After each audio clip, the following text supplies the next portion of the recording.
Welcome. You're listening to the Malcontent News Russia-Ukraine War podcast, the show that cuts through the fog of war and updates you about the ongoing conflict in Ukraine. With your host, Linnea Hubbard. Don't forget to like, comment, and subscribe on Apple Podcasts, Spotify, and Google Podcasts. I'm Linnea Hubbard, and today is Saturday, January 14th, 2023. It's been 3,244 days since Russia occupied Crimea on February 27, 2014, and 325 days since the large-scale invasion of Ukraine began. Today's podcast looks at what happened yesterday in the Russia-Ukraine war. The Malcontent News Russia-Ukraine War update is compiled by our team from around the world. Today's report includes information from direct contacts in Ukraine and their proxies, Russian Ministry of Defense reports, the General Staff of the Armed Forces of Ukraine reports, Operational Command South of Ukraine, open source intelligence, our in-house team of analysts and geolocation experts, and pro-Ukrainian and pro-Russian mill bloggers and social media accounts with a track record of trying to be accurate. We have one mission: to report the truth, because the truth matters. Let's start with our assessment of the current status of the war.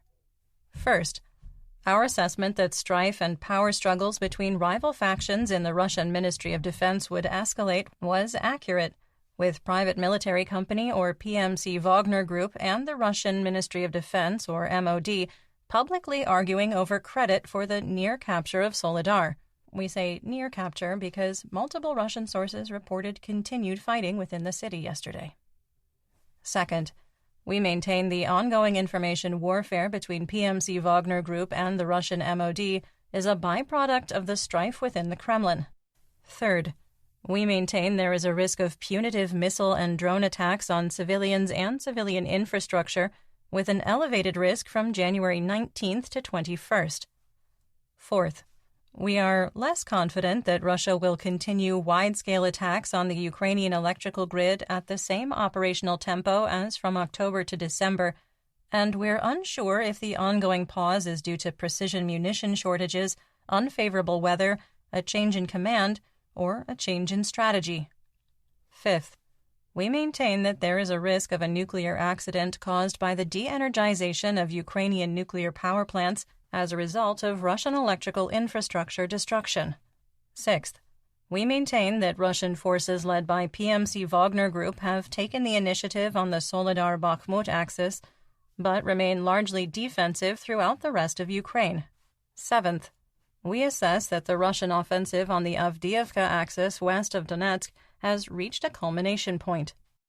Eighth, we maintain that the Russian military within Ukraine is combat ineffective and can only mount effective defensive operations, despite the slow success on the Soledar axis. Ninth, we maintain there will be a second wave of partial mobilization in the Russian Federation in January or February 2023. And finally, we maintain that the threat of Russian forces in Belarus crossing into Ukraine as part of a major offensive operation is only a remote possibility. Let's get some regional updates, starting in the Donbas region with Luhansk. On the Svatova axis, the General Staff of the Armed Forces of Ukraine, or GSAFU, reported that Russian troops trying to advance in the direction of Stelmachivka suffered losses and returned to their defensive positions.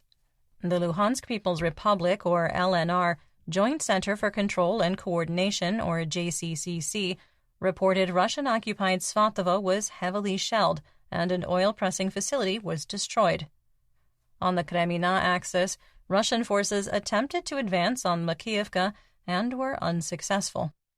There are social media reports that Ploshanka and Chervonopopivka are under Ukrainian control, but there hasn't been a statement from the GSAFU to verify the claims.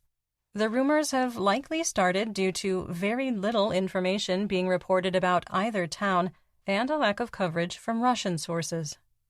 Mercenaries with War Gonzo did use interesting wording, reporting Russian forces were attacking, quote, in the area of both settlements, which implies that Russian troops are now on the eastern outskirts. Adding to the intrigue, the GSAFU reported that Ukrainian positions were shelled in Chervonopopivka throughout the day. We made a small adjustment to the war map in Chervonopopivka. The GSAFU reported Ukrainian positions in Dibrova were shelled, while Worgonzo reported fighting in the forests southwest and northwest of Kremina. Based on the report from Worgonzo, we did terrain analysis and moved the line of conflict closer to Kremina into the forest plantation to the northwest of the city, making the area of no man's land smaller. We also moved the line of conflict further southwest of Kremina, as we believe Ukrainian forces have been pushed back to the forest edge in the direction of Dibrova. Serhiy Haidai, Luhansk Oblast administrative and military governor, stated the Krasna River, which bisects Kremina and is east of Chervonopopivka, does not represent an obstacle to Ukrainian forces.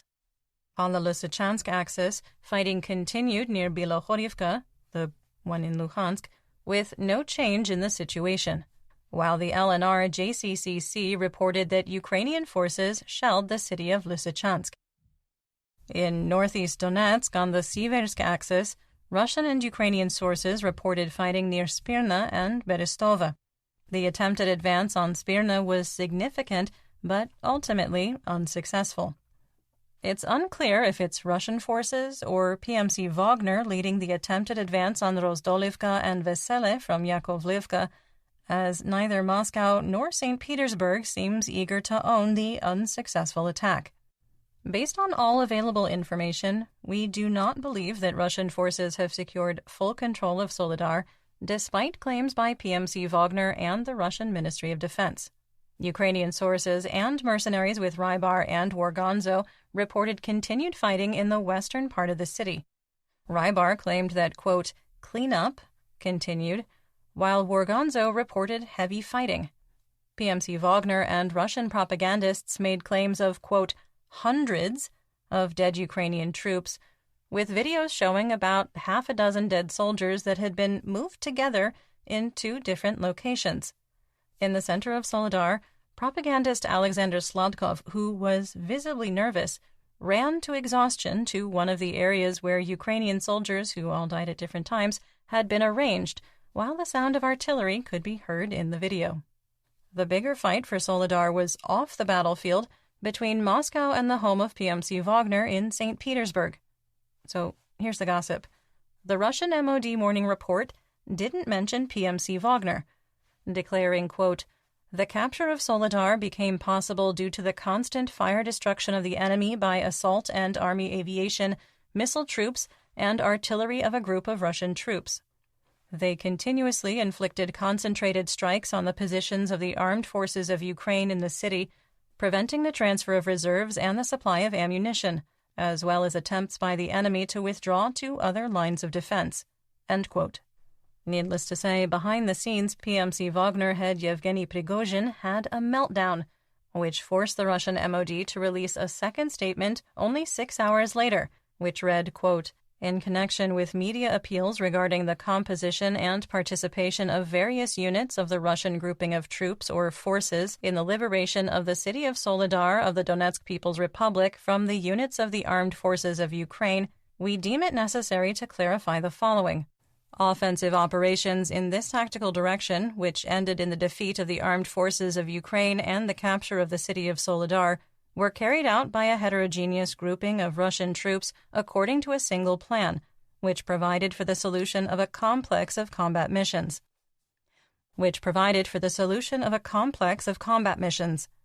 As for the direct assault on the city blocks of Soledar occupied by the armed forces of Ukraine, this combat mission was successfully solved by the courageous and selfless actions of the volunteers of the Wagner assault squads. End quote. Using the words, quote, volunteers and, quote, assault squads appears to be a continued attempt by the Russian MOD and ultimately Shoigu to minimize Wagner's role. Our favorite FSB colonel, convicted war criminal, Kremlin pariah, and failed Mobik Igor Girkin-Strelkov noticed the snub and the strife after, as did other Russian mill bloggers. Strelkov wrote that the Kremlin is starting to see Prigozhin and his rising star as a threat, and believes Russian Minister of Defense Sergei Shoigu is working against him publicly and privately. Strelkov cited the creation of Shoigu's PMC, Patriot, which we had reported in an earlier situation report as a development meant to compete with Wagner for recruits from Russian penal colonies. Some assessment here. All of that drama aside for a second, using the best available information, we believe Ukrainian forces are still in the western area of the salt mine complex, the main hospital, the railroad station, and the Sil railroad station. We believe the Rybar claim that Sil has been captured is false, with no other source repeating the claim.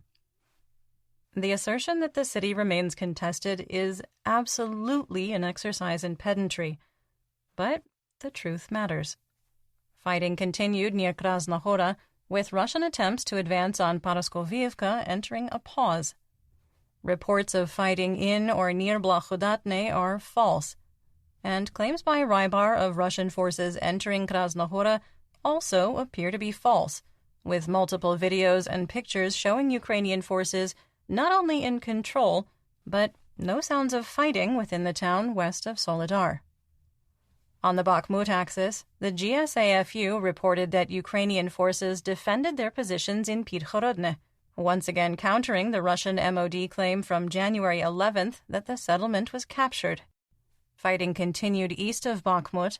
Geolocated videos and pictures show that Russian forces have not advanced into the residential area in eastern Bakhmut, and we corrected our map based on the updated intelligence.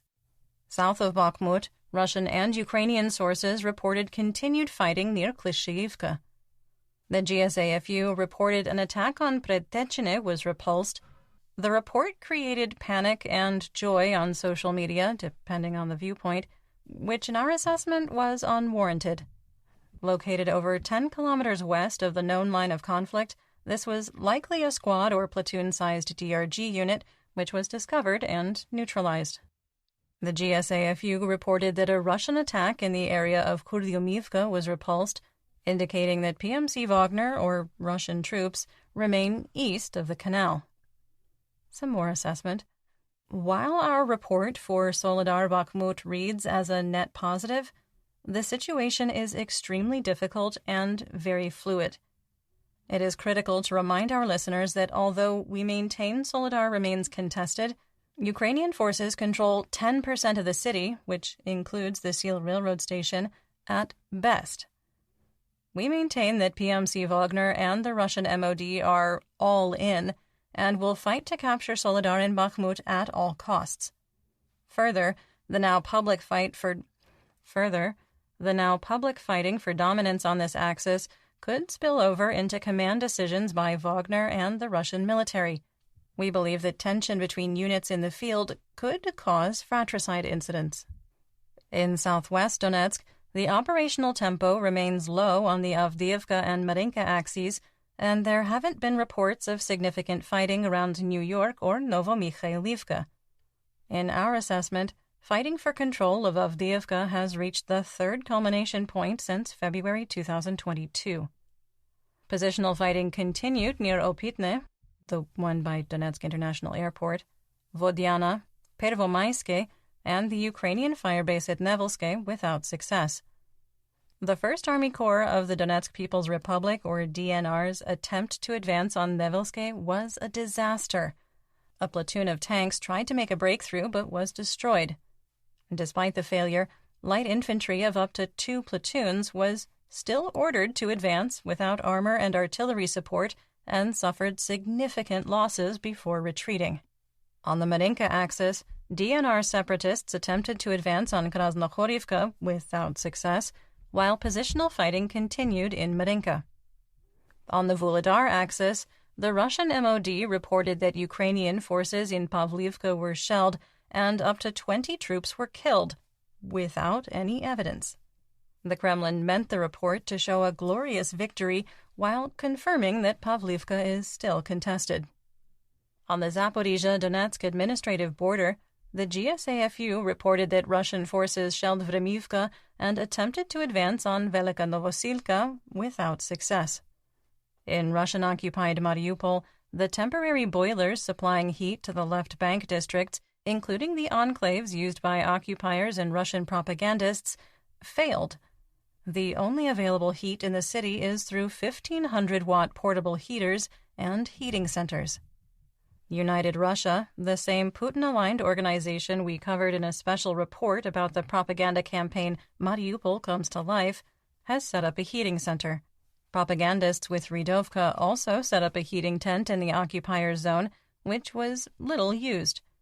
In a testament to how warm the winter in Ukraine has been, the Azov Sea appears to have finally frozen over in mid-January.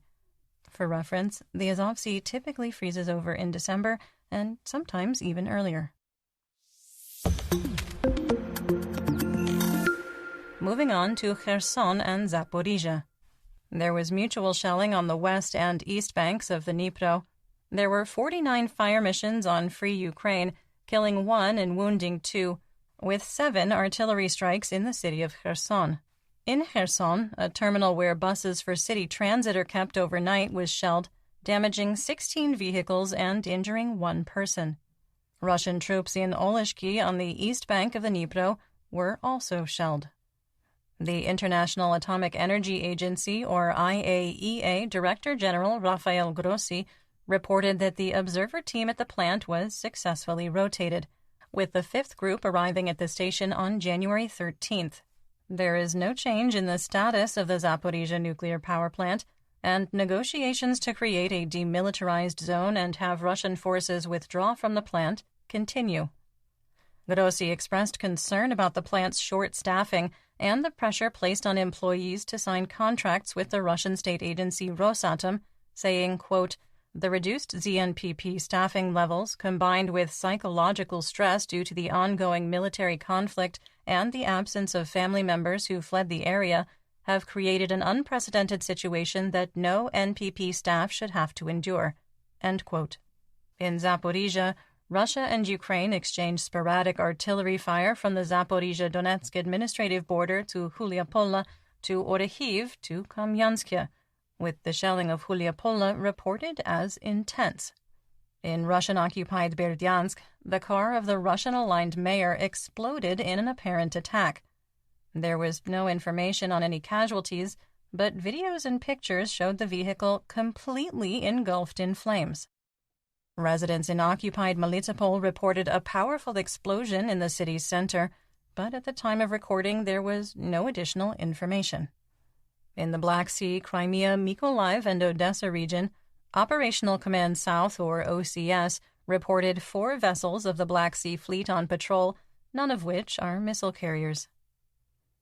In north and northeast Ukraine, Dmytro Zhivitsky, Sumy Oblast administrative and military governor, reported that the Hromadas of Krasnopilia, Esmen, and Bilopilia were hit by mortars, Grad rockets fired by Multiple Launch Rocket Systems, or MLRS, drone strikes, and rockets fired by a helicopter. Krasnopilia was subjected to an airstrike, and later a drone dropped 3 improvised explosive devices. In the Bilopilia Hromada, a school in the village of Pavlivka was damaged by a mortar. Let's talk about developments theater-wide and outside Ukraine. Ukrainian arms producer Ukroboronprom announced the completion of a drone with a range of up to 1,000 kilometers and capable of delivering up to 75 kilograms. It's been tested in the, quote, airspace and is entering a demonstration phase of the Ukrainian armed forces. Officials added that development and testing had reached a point where further details of the project could no longer be shared. In the United Nations, the Russian Federation representative to the UN Security Council made it clear that Russia was not interested in negotiating in good faith on a peace deal, telling the Council, quote, "It will be possible to finish the special military operation only when there is no longer a threat to Russia from the territory of Ukraine, and there is no discrimination for the Russian-speaking population of this country." End quote. Quick assessment. If that's the requirement for ending the special military operation, then Russian forces can go home now. In Belarus, Brest military commissar Oleg Konovalov announced that Belarusians who have not verified their liability for military service are banned from leaving the country.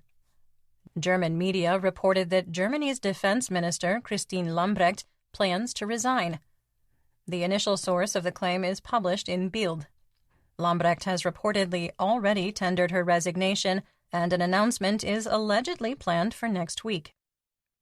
Johann Wadephul, deputy chairman of the Christian Democratic Union Party in Germany, appealed for Chancellor Olaf Scholz to send Leopard 2 main battle tanks to Ukraine. He said, quote, "Everyone wants this. Finland wants it. Spain has long wanted it. Poland is now on the move, and the stubborn chancellor is standing in the way."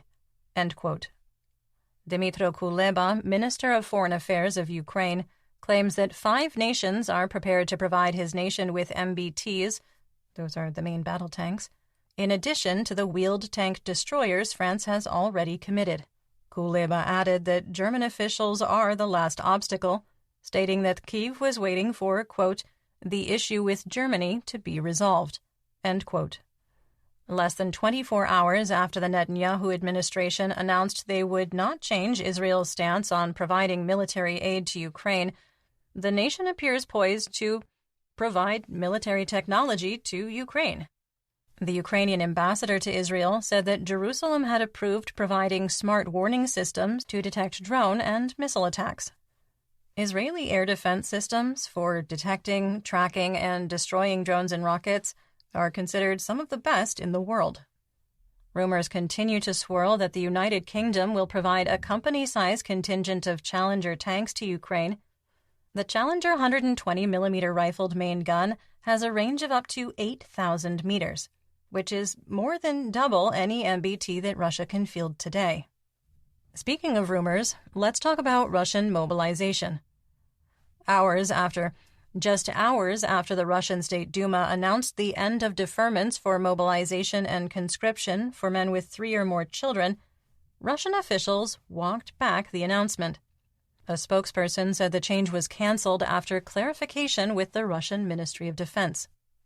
Communication is clearly not a strength they possess, but it's cool because all is going to plan. In economic news, the ruble improved on rising oil prices, artificially creating more demand, ending the week with an exchange rate of 66 for $1 in a volatile session that saw the Russian currency swing almost 10% during the day. Western oil prices increased, with WTI crude ending the week at $80 a barrel and Brent climbing to $85. Russian Urals crude was unchanged at $56 a barrel. United States wholesale RBOB gasoline on the spot market jumped to $2.53 a gallon, or 67 cents a liter.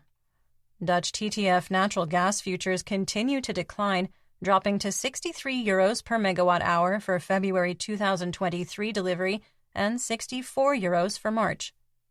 Chicago SRW wheat futures were almost unchanged, closing the week at $7.44 a bushel for March 2023 delivery. United States equity markets will be closed on Monday, January 16th, due to a federal holiday. We do have some breaking news today. Russia launched another missile attack this morning, further damaging energy infrastructure and destroying homes across Ukraine. According to Air Force Command of the Armed Forces of Ukraine, 25 of the 38 missiles were successfully intercepted. An apartment building in Dnipro suffered a direct hit from a Kh-22, a missile designed to destroy aircraft carriers. At the time of this recording, there are 12 reported dead, including a 15-year-old girl, and 64 injured, including multiple young children. Rescuers are still combing through the rubble.